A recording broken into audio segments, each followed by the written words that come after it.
내 나이 50이 넘었다. 그런데도 아직 내 집 장만을 못해서 느지막이 내 집 장만해 보겠다고 아내와 맞벌이를 하고 있으니 참 어찌 보면 정말 내 인생이 왜 이렇게 힘들고 고달픈지 모든 게 어렵기만 하다.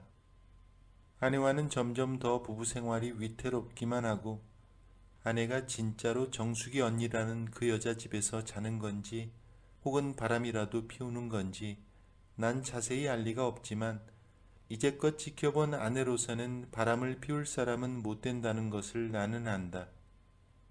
그렇게 아내에게서 전화를 받고 난 피곤한 마음에 불을 끄고 일찍 잠들었다.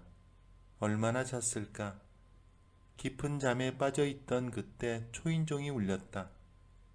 보니까 회식 있다던 아내가 술에 잔뜩 취해 잔다던 정숙이 언니네 집에서 안 자고 다시 집으로 온 듯한 느낌이 들었다.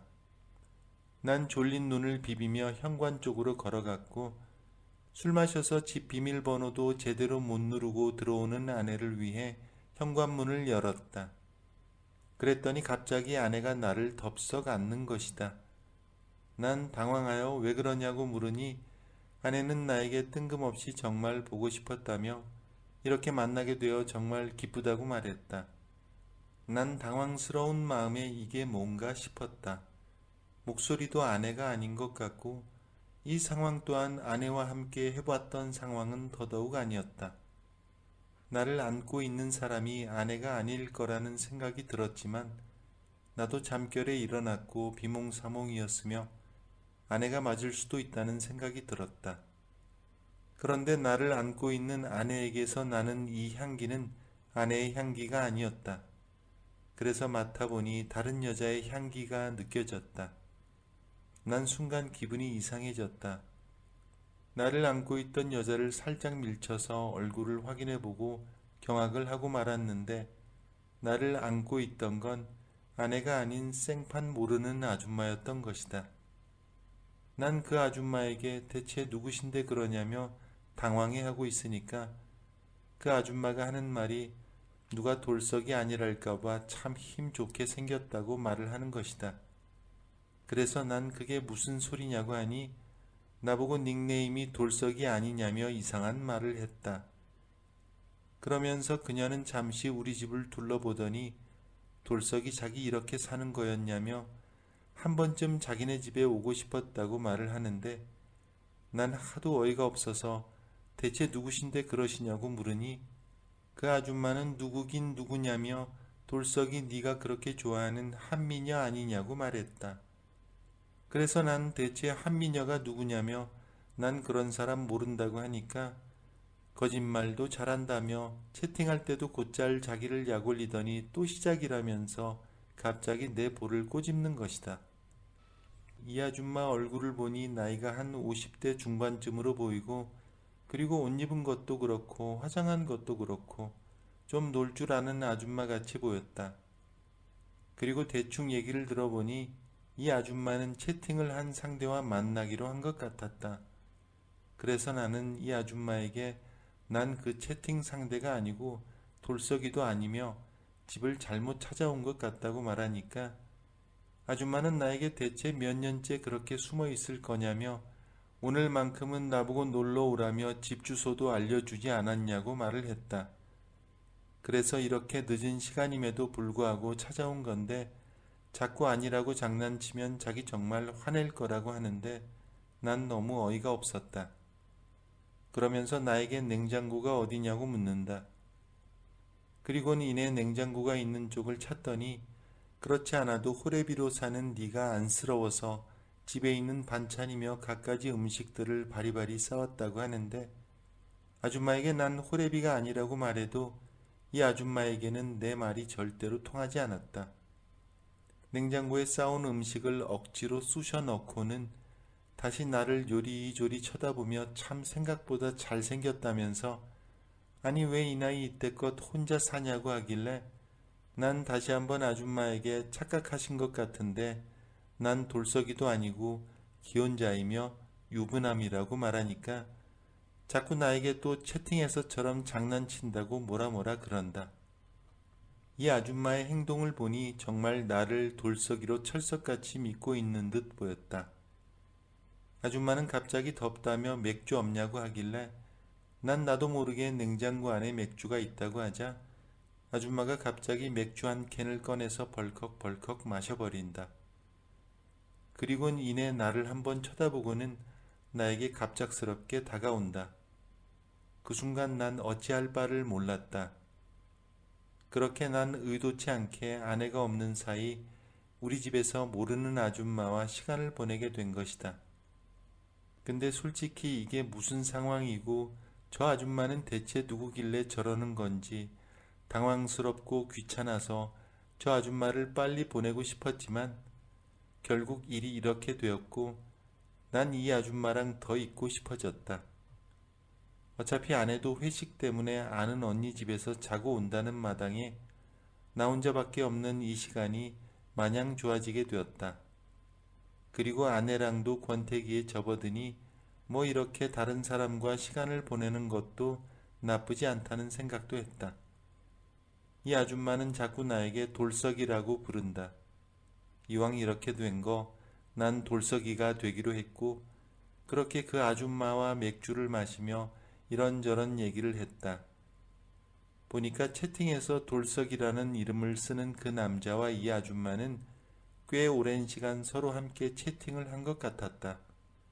대충 들어보니 약 3년 가까이 된 것 같았고 그 시간 동안 한 번도 만난 적 없이 오로지 온라인으로 채팅만 한 듯 싶었다. 그리고 오늘 비로소 함께 만나기로 한 건데 돌석이란 남자가 주소를 잘못 알려준 건지 아니면 이 아줌마가 잘못 찾아온 건지 거기까진 제대로 알 수는 없지만 아무튼 난 우리 집으로 잘못 들어온 이 아줌마랑 지금 함께 시간을 보내고 있다. 그 순간 나도 모르게 아내와 함께 찍은 사진들을 몰래 치우기 시작했다. 거실에는 아내와 찍은 사진들이 여럿 있었는데 아줌마가 잠깐 화장실에 들어간 사이 난 마치 진짜 돌석이가 된 것 마냥 사진들을 치웠다. 그 아줌마는 화장실에 들어갔다 나오면서 나에게 이상하다고 말을 한다. 그래서 난 뭐가 이상하냐고 물으니 화장실에 왜 이렇게 여성용품이 많냐고 하는 거다. 그래서 난 가끔 여동생이 집에 와서 씻고 간다고 말하니 그 여동생은 결혼도 안 했냐고 하길래 이혼하고 다시 돌아왔다고 말하니까 그러냐며 내 말을 믿는 듯 싶었다. 그리고 집에 있는 여자 물건들 또한 이혼하고 다시 돌아온 여동생 거라고 딱 잘라 말했다. 이 아줌마는 나를 철석같이 돌석이라고 믿었고 자꾸만 내 얼굴을 만져보며 정말 보고 싶었다고 말을 한다. 그러면서 아줌마는 이내 너무 심심하다며 고스톱이나 치자고 하길래 난 화투를 꺼냈고 이 아줌마 그냥 치면 재미없지 않냐며 이긴 사람 소원 하나씩 들어주자고 하는데 난 알았다고 하며 그렇게 소원 들어주기를 걸고 그 아줌마랑 고스톱을 쳤다. 그런데 이 아줌마 옷도 그렇고 화장도 그렇고 예사롭지 않다 생각했는데 아니 고스톱 치는 것도 예사롭지 않게 느껴졌다. 이건 뭐 완전히 주부도박단이 따로 없었다. 어느새 난 그 아줌마에게 된통지게 되었고 그 아줌마는 나에게 소원 하나 들어주라고 말한다. 그래서 그 소원이 뭐냐고 물으니 영화에서처럼 예쁜 뽀뽀를 하고 싶었는데 가능하겠냐고 하길래 어차피 돈 안 드는 소원이고 그래서 난 알았다고 했다. 그렇게 그 아줌마의 소원을 들어주기 위해 입을 맞춘 그 순간 갑자기 아줌마 핸드폰으로 전화가 왔다. 전화 속 남자는 어이없게도 진짜 돌석이었다. 그 돌석이란 남자는 아줌마에게 대체 어디냐며 아까 전까지만 해도 문 앞이라고 해서 나가 있는데 1시간이 넘어도 안 온다고 말을 하자 아줌마는 전화기를 한번 쳐다보고 나를 또 한번 쳐다보며 황당한 얼굴로 전화기 속 남자에게 말을 한다. 진짜 돌석이냐? 무슨 말이냐며 자기 지금 너랑 같이 있지 않냐고 하니까 전화기 속 돌석이라는 사람이 무슨 뚱딴지 같은 소리 하냐며 대체 어디냐고 말한다. 그래서 아줌마는 여기 A아파트 102동 601호라고 말하니까 돌석이란 사람이 언제 601호라고 했냐며 106호로 빨리 오라고 말을 한다. 그 순간 아줌마는 놀란 얼굴로 나에게서 떨어지면서 나에게 떨리는 목소리로 말을 한다. 대체 누구냐고 물으며 말이다. 난 갑자기 이 상황이 당황스러우면서도 너무나 머쓱했고 할 말이 없어서 그냥 601호 주민이라고 잘라 말을 하자 아줌마는 갑자기 부끄러운 듯 얼굴을 손으로 감싸며 나가버린다. 그렇게 아줌마가 나갔는데 이 아줌마 급한 마음에 핸드백을 두고 갔다. 난 좀 전에 106호라는 말을 들어서 그 아줌마의 핸드백을 들고 106호로 가니 진짜 돌석이가 그 집에서 나온다. 그러면서 핸드백을 전해받고는 나를 위아래로 째려보며 문을 쾅 닫아버린다. 어이없었지만 뭐 내가 잘못한 것도 아니고 몇 번을 말해도 나를 안 믿어준 그 아줌마 잘못이 크다고 생각했다. 다시 집으로 돌아와 이제 정말 잘 준비를 하고 있는데 다시 누군가 초인종을 누르길래 나가보니 아까 그 아줌마가 다시 우리 집으로 찾아왔다. 그 아줌마는 내게 아무런 말도 안 하고 우리 집 냉장고 쪽으로 성큼성큼 가서 아까 자기가 집어넣은 음식들을 도로 꺼내어 다시 밖으로 가지고 나간다. 인사 한마디 제대로 없이 문을 쾅 닫고 나가버린다. 그렇게 난 생판 모르는 그 아줌마랑 함께 시간을 보냈고 잠시였지만 그 아줌마가 그렇게 원하던 돌석이가 되었었다. 누가 시키지도 않았지만 잘못 찾아온 그 아줌마 때문에 간만에 인생에서 잊지 못할 해프닝이 하나 생긴 듯하다. 아참, 큰일 날 뻔했다. 이럴 때가 아니다. 어서 술상 다 치우고 그 아줌마가 다녀간 흔적 모두 잽싸게 치워야겠다. 아내가 알면 큰일 날 테니 말이다.